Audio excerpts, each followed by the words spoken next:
グータラズです。今日はね、また ER34 やっちゃう。っていうかやっちゃった。やっぱりね、いろいろパーツが届くんですよ。だからね、やっぱやらずにはいられなくてね。またね、ER34 のね、作業風景。またこれです。見てやってください。で、今回はね、これ、わかります？そう、溶接してた時にね、燃やしたの。わかる？いやー、マジでね、こういうの結構ありますよ。気をつけてください。本当に気をつけた方がいい。そう、トランクで溶接してたわけじゃないんですけど、下側を溶接してたんですよ。その時にね、これに引火したんだね。これ本当に車1台燃やすこともありますからね。溶接するとき気をつけてください。本当に。リレーもダメっぽいねって感じでさ。なかなかリレーだけのっても高かったから、オークションで配線1台分買いました。俺でもね、5000円ぐらいだったかな。ストックで持っとこうと思って。ね、リレーだけでもなかなかちょっと高いから、これでいいやと思って。ね、コネクターも、そう、この部分も燃えてたんでね、この部分使います。ちょうどリレーもついてたから良かったと思って。それを見越して買ったんですけどね。これにね、付け替えていきましょう。これやんねえと多分エンジンかからんから。多分ね、ポンプとかの、多分リレーかな、多分だけどな。でね、配線をこう、色がわかるように、こうバラバラにしといてください。そちらは色わかりますから。で、こっちが燃えた側だね。燃えた側の配線です。これもね、ばらしていきましょう。燃えたからもうね、なんていうのかな。もうね、線だけ、もう色も皮もね、全部燃えてたんです。いやー、この時マジで焦ったな。本当に気をつけた方がいい。本当に、車本当燃えるからね。そう、配線の色がわかるようにね、またバラバラにしておきましょう。本当にこれ気をつけた方がいいですよ。配線、溶接だけじゃなく、配線でもね、燃えますからね、気をつけてください。そう、これはバックフォームだね。バックフォームはついてないんでね。でもバックフォームの配線は生きてました。これはそのまま使えそうだな。そう、交換していきましょう。色が明るいところ、燃えてないところまででね、切ります。バチッと切りましょう。意外と本当に配線で燃えますからね。プラスの電源取ってるとこ、ボディとの接触面とかね、グロメットとか通さないと燃えますからね、気をつけてください。気をつけなくても溶接とかしてるとさ、結構集中しちゃって見えねえんだよな。そう、ドーナーをね、摘出しました。あとはね、もうね、同じ色をつないでいくだけです。切ってね。そう。そしてほら。リレーごとにやった方がいいですね。わかりやすいですから。で、あとはね、皮を剥いていきましょう。配線の皮を剥いてね。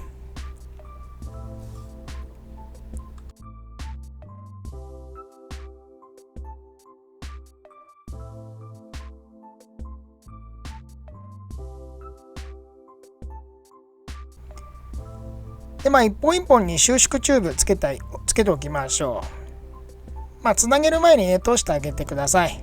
つなげる前に通してね、つないだ後、ライターとかで炙ってね、収縮してあげましょう。これをね、全部の配線に1回通します。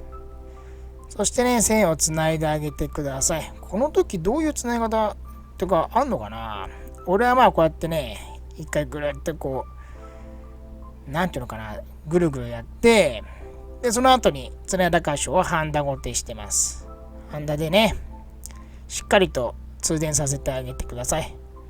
こういう箇所はね、ギボシとか NG ですからね。ギボシとか使っちゃダメですよ。必ずハンダ使ってあげてください。こういう信号とかのところはね、絶対にこの、なんていうのかな、つないだ後はハンダしてあげないと、うまい具合になんていうのか、信号がね、通らない場合があります。なのでね、必ずハンダをしてあげましょう。でね、あとはコネクターごと、リレーごとに配線をね、束ねていきます。ほら、もう収縮終わってるんだけどね、一本一本収縮して、そう、全部が終わりました。コネクタごとにね、全部やると綺麗になります。本当に通電しやすいようにハンダするんですけど、なんていうのかな、繋いだ時よりも通電するようにっていう風な意識でね、ハンダしてあげましょう。そう。でね、ゴムのカバー巻いていきます。これはなんていうのかな、一本一本っていうよりも、純正がどういう風になってたか覚えておいてください。それでね、またそのゴムカバーついてます。それをまた戻してあげるだけです。そうすると綺麗になりますから。やっぱり美しくね、神は細部に宿りますから。ということでね、最後ビニテで巻いて、しっかり巻いてください。で、終わりかな。ほら、きっちり治りました。いやー、綺麗になったわ。燃やさなきゃいいだけなんだけどね。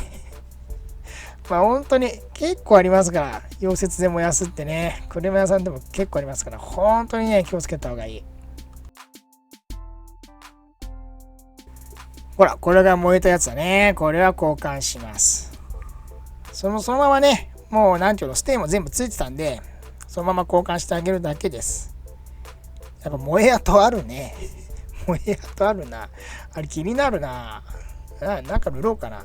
塗った方がいいよね。サフかなんか吹いとくか。あれは塗っとこう。気になるわ、ちょっと。綺麗になりました。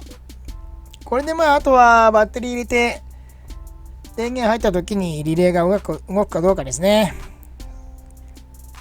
で、あとはね、エンジンをかけれる準備をします。この間、バーステポンプ交換したんですよ。そう。オイル入れてなかったんでね。バーステフィールド入れておきましょう。あれ三菱製だけど、いいやと思って。ヨッピーのやつだな。いいか。でね、エンジンかける前に必ずエア抜きしといてください。エア噛んでるとね、ポンプが焼き付きますから、必ずエンジンかける前ですね。エア抜きしといてください。でね、リザーブタンクにしっかりとね、オイルを入れて、何回もぐるぐるします。あんまり勢い良すぎるとね、タンクからオイルが溢れますから気をつけてください。めっちゃ回しました。これでもかってぐらいね、回します。そうするとね、ちょっとね、ハンドルが重くなってくるんでね、そうするとエア抜き完了ってぐらいかな。これでもまだエンジンかけれないんでね、とりあえずやっといたって感じです。で、純正のパイピング。これね、黒だったんですよ。それをね、耐熱塗料で綺麗に塗りました。シルバーに塗っておきました。そしてね、シリコンホース届いたんでね、これもね、つけていきましょう。そう、黒だったんだよ。どうせなら全部ね、シリコンホース、青く一新したんでね、ここも一新します。綺麗にね、しておきたいんでね。そしてね、車両側につけていきましょう。もうここつけるだけだね。本当に。なんてことはない。つけるだけ。サイズも合ってるんでね。本当につけるだけです。ポンポンポンポンつけていってあげてください。ここね、ちょっと大きいんでね。サイズがちょっとデカめです。ここ1箇所だけだな。でも無理やりつけてますけどね。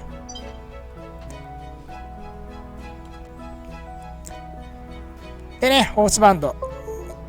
ここのホースバンドも T ボルトだね。T ボルトのホースバンドつけてます。見た目もいいんでね。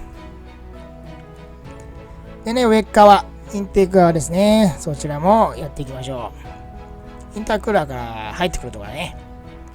これをつけていきます。やっぱり黒よりシルバーの方が見た目もいいしね。パッと見もいいです。あとはね、インタークーラー届くのを待つだけなんですけどね。実はこうやって作業してる間に来たんですよ。